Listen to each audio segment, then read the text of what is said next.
Question का answer आएगा last option. वैसे तो इस क्वेश्चन में अगर आपको थ्योरी आती है तो बताने जैसा कुछ नहीं है। आई मीन थ्योरी का एप्लीकेशन नहीं है, यहाँ पे डायरेक्टली थ्योरी पूछी है।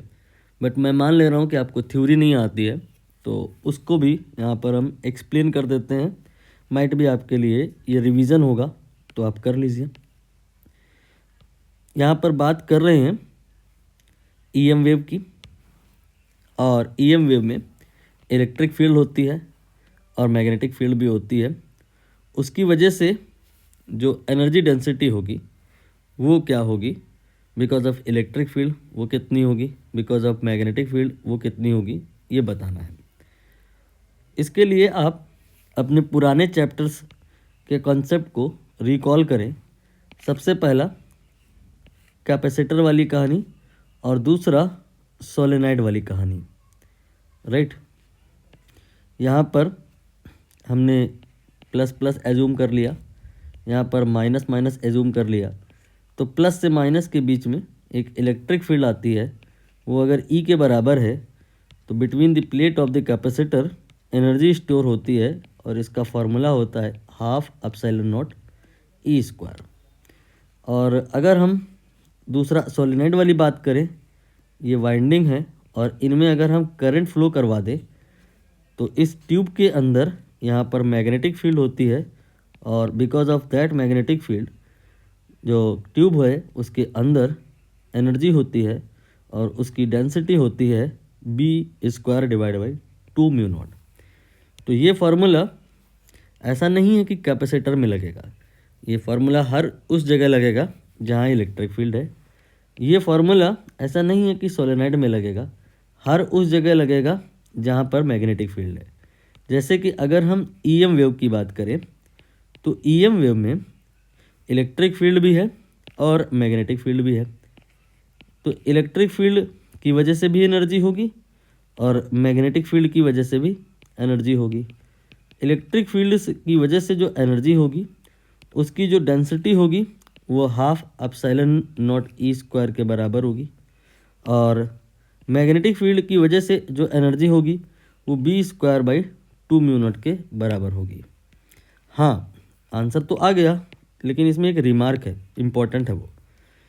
यहाँ पर कभी कभी आपको 2 नहीं 4 दिखाई देगा, कभी कभी ये 2 भी नहीं दिखाई देगा, तो आप कंफ्यूज होंगे कि 2 होता है कि 4 होता है या कुछ भी नहीं होता है। इसके लिए आपको समझना होगा एवरेज और इंस्टेंटेनियस का कॉन्सेप्ट। ईएम वेव में जो इलेक्ट्रिक फील्ड होती है वो कोई कांस्टेंट नहीं होती है, वो टाइम वेरिंग फील्ड होती है।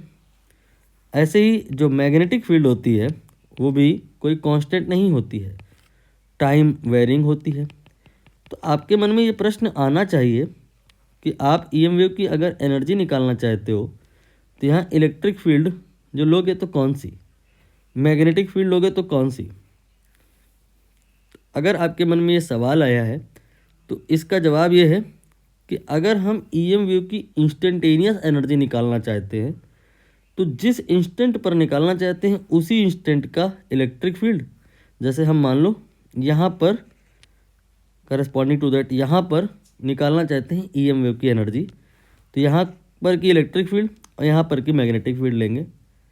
लेकिन अगर हम निकालना चाहते हैं ईएम वेव की टोटल एनर्जी, तो ये टोटल एनर्जी का क्या मतलब है? टोटल एनर्जी का मतलब है कि इंस्टेंटेनियस वैल्यू नहीं, average value.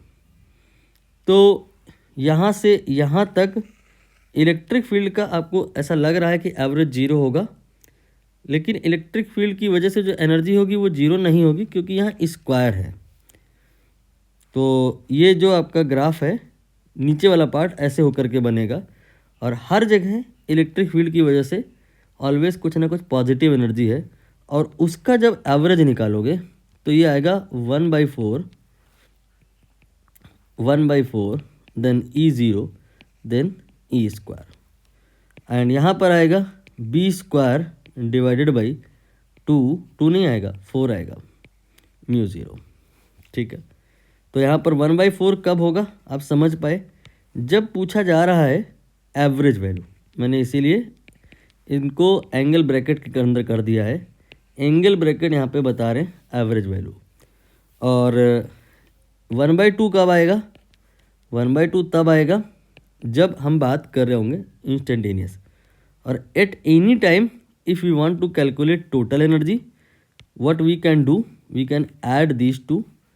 If we want instantaneous, we can add these two. If we want average, we can add these two. तो यहाँ पर अगर हमने इनको ऐड कर दिया तो ऐसा संभव है निकट भविष्य में कि यहाँ का 1/2 और यहाँ का 1/2 दोनों मिलके 1 हो जाए। इस पर हम डिस्कशन अभी नहीं करेंगे क्योंकि धीरे धीरे करके तो माहौल बन गया है, पूरा चैप्टर ख़त्म होने को निकल लिया।